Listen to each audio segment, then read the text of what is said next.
ভুয়া ডাক্তার তৈরির কারখানা বন্ধ করতে হবে বলেছেন স্বাস্থ্য প্রতিমন্ত্রী। এখন এই যে যেন একটা কথা উনি বলছে যে ভুয়া ডাক্তার কারখানা বন্ধ করতে হবে যেখানে তৈরি হয়, এই কথাটা যেন কতটা মূল্যবান সেটা হচ্ছে যারা হচ্ছে স্বাস্থ্য সেবায় নিয়োজিত বা স্বাস্থ্য মন্ত্রণালয় আছে তারা কিন্তু সবাই জানে। সো এই যে দেখেন উনি কিন্তু এই যে কথাটা বলছে এটা কিন্তু একটা মূল্যবান কথা বলছে, কারণ বাংলাদেশের কিন্তু বিভিন্ন ক্লিনিক বলেন সেখানে কিন্তু ভুয়া ডাক্তার বসে আছে এবং ভুয়া ট্রিটমেন্ট দিতেছে।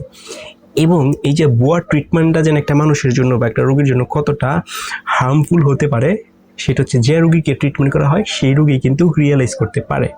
সো দেখবেন কয়েকদিন পর পর বাংলাদেশের বিভিন্ন স্থানে কিন্তু এরকম বিভিন্ন ক্লিনিকে যারা মিডিয়াতে কাজ করে তারা কিন্তু এই ভুয়া ডাক্তারকে ফাইন্ড আউট করার চেষ্টা করে এবং ভুয়া ডাক্তারগুলোকে বের করে এবং হচ্ছে তাদের দেন সার্টিফিকেট আছে এবং এমবিবিএস এর রেজিস্ট্রেশন নাম্বার আছে এইগুলো খোঁজার চেষ্টা করে, কিন্তু তারা সেগুলো দিতে পারে না। ইভেন এরকমও ভুয়া ডাক্তার আছে যেগুলো হচ্ছে অপারেশন থিয়েটারে কাজ করে বা অপারেশন করতেছে, কিন্তু আদৌ তাদের যে এমবিবিএস বলেন বা ডাক্তারের যে সার্টিফিকেট আছে এই সার্টিফিকেট কিন্তু ওদের নাই এবং রেজিস্ট্রেশন নাম্বারও নাই, কিন্তু তারা অপারেশন পর্যন্ত করতেছে। সো এই যে স্বাস্থ্য খাত আছে এই স্বাস্থ্য খাত কিন্তু খুবই হার্মফুল হবে সামনে যদি এই যে বিষয়গুলো যেন আছে এইগুলো দিন এখনই স্টপ না করা হয়, কারণ এইগুলো কিন্তু খুবই সেন্সিটিভ বিষয়, একটা মানুষের জীবন এবং মরণের মধ্যে এই ডাক্তাররা কিন্তু কাজ করে। সো একটা ডাক্তার কোনো কিছু বুঝে না, একদম কোনো মেডিকেলে পড়েই নাই, সে কিভাবে একটা রোগীকে ট্রিটমেন্ট করবে? তো চিন্তা করে দেখেন এই ধরনের ভুয়া ডাক্তার যারা আছে বা ভুয়া ডাক্তার কিন্তু অনেক আছে। সো এই যে দেখবেন বিভিন্ন যে মিডিয়াতে আপনারা দেখেন যে ভুয়া ডাক্তার ধরা হয়েছে, ভুয়া ডাক্তারকে জিজ্ঞাসাবাদ করা হয়েছে এবং গ্রেপ্তার করা হয়েছে। এরকম বাংলাদেশে এখনই উচিত যে প্রত্যেকটা ক্লিনিকে বাংলাদেশের যেখানে যেখানে ক্লিনিক আছে যেখানে যেখানে হাসপাতাল আছে সব জায়গায় তল্লাশি করা উচিত, যেখানে ভুয়া ডাক্তার আছে তাদেরকে ফাইন্ড আউট করা এবং তাদেরকে আইনের আওতায় আনা।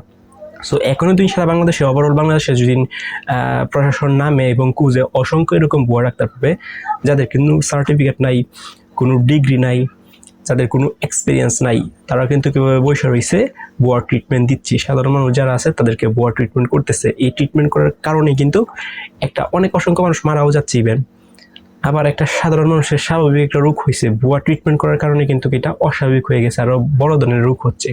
সো এই যে ট্রিটমেন্টগুলো হচ্ছে এগুলো কিন্তু সাধারণ মানুষের উপরেই পড়তেছে। এটা কিন্তু সরকার যদি চাই যে এগুলাকে একটু প্রতিকার করা, তাহলে যে এখনই প্রশাসন যারা আছে আর এই যে প্রতিমন্ত্রী বলছে যে ভুয়া ডাক্তার তৈরি করার যে কারখানা সেটা যেন বন্ধ করতে হবে, উনি কিন্তু একটা গুরুত্বপূর্ণ কথা বলছে। সো বাংলাদেশ সরকার যদি এখনই এটার প্রতি যে একটা স্টেপ আছে স্টেপ না নেয় তাহলে কিন্তু পরবর্তীতে আরও প্রবলেম হবে।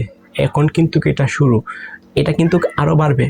সো যখনই দেখবে যে ভুয়া ডাক্তার বসে রয়েছে ট্রিটমেন্ট করতেছে, টাকা আর্ন করতেছে, সেখানে রোগীর যে সুস্থ এবং হচ্ছে সঠিক যে চিকিৎসা সেটা প্রদান করতে পারতেছে না, ডাক্তার কিন্তু ঠিকই টাকা নিচ্ছে কিন্তু তারা সঠিক চিকিৎসা পাচ্ছে না, মানুষ মারা যাচ্ছে, সেখানে এভাবে যদি চলতে থাকে তাহলে ইন দ্য মিন টাইম দেখবেন আর কিছুদিন পরেই দেখবেন ইন দ্য নেক্সট ইয়ারে হিউজ অফ অ্যামাউন্ট এরকম ভুয়া ডাক্তার চলে আসছে বাংলাদেশে এবং বিভিন্ন বাংলাদেশের বিভিন্ন আনাচে গুনাচে বিভিন্ন ক্লিনিকে এরকম ভুয়া ডাক্তার বসে রয়েছে। সো সরকার উচিত এই ডাক্তারগুলোকে এখনই চিহ্নিত করা এবং ফাইন্ড আউট করা এবং যারা ভুয়া ডাক্তার আছে তাদেরকে এরকম একটা শাস্তি দেওয়া যাতে নেক্সট টাইমে ভুয়া ডাক্তার কেউ না হতে পারে বা ভুয়া ডাক্তারের যে ট্রিটমেন্ট আছে সে কেউ না করতে পারে, যাতে এই শাস্তির কথা মনে হয়ে যায়।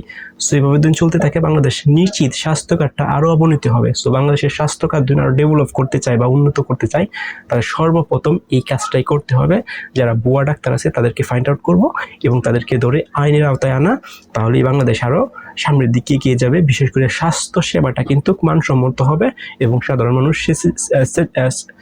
মানুষ